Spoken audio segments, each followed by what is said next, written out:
गांव की कच्ची गलियों में उस दिन भी सुबह धीरे धीरे उतर रही थी। धूल भरी हवा, टूटी मिट्टी की दीवारें और माँ बेटे का एक छोटा सा घर, जहां गरीबी सिर्फ एक हालात नहीं बल्कि रोज की लड़ाई थी। उस घर में रहती थीं सीता देवी और उनका छोटा बेटा राजू। राजू की उम्र बस 12 साल, आंखों में मासूमियत और दिल में सपनों का अनकहा बोझ।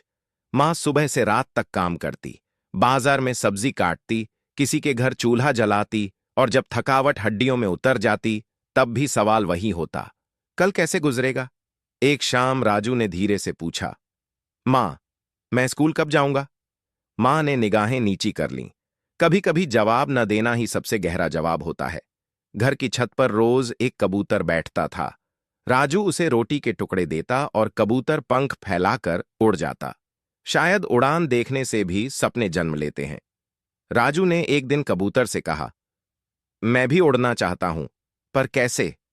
मां ने उस रात पहली बार सोचा, शायद मेरे बेटे की उड़ान मेरी मजबूरी से ज्यादा बड़ी है। अगले हफ्तों में मां ने कुछ और काम पकड़े। हथेलियों में छाले पड़े, आवाज कांपने लगी, पर इरादे और तीखे हो गए। कुछ समय बाद मां ने राजू का सरकारी स्कूल में दाखिला करवा दिया। राजू ने नए जूते नहीं मांगे, न चमकदार बैग, न किताबों का ढेर। उसे सिर्फ पढ़ना था। स्कूल में उसने जल्दी ही सीख लिया कि गरीबी कोई कमी नहीं, बस एक लंबा रास्ता है। दोपहर में वो बड़े बच्चों को गणित सिखाता, शाम को मां के साथ बाजार जाता और रात को मिट्टी के चिराग में पढ़ता। फिर गांव में एक प्रतियोगिता लगी, निबंध लेखन। सबने मजाक उड़ाया, गरीब का बच्चा क्या लिखेगा, उसके पास ख्वाब हैं पर कागज कहां। राजू ने रात भर लिखा, मां, मेरी पहली दुनिया। नतीजे आए। गांव पहली बार चुप हो गया। राजू पहला आया था। इनाम में उसे किताब मिली।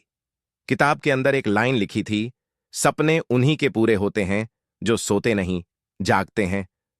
वक्त गुजरता गया। राजू आगे बढ़ता गया। शहर पहुंचा, पढ़ा, सीखा, और सालों बाद पहली पगार मिली। उस शाम उसने पगार मां के हाथों में रख दी। मां कुछ न बोली, आंसू बोलते रहे। छत पर वही कबूतर बैठा था। उड़ान वही थी, पर देखने वाली आंखें बदल चुकी थीं। आज उस घर में दीवारें नहीं टूटती, खाली बर्तन नहीं खनकते, और मां के चेहरे पर भूख की जगह गौरव है। कहते हैं गरीबी इंसान से सब छीन लेती है।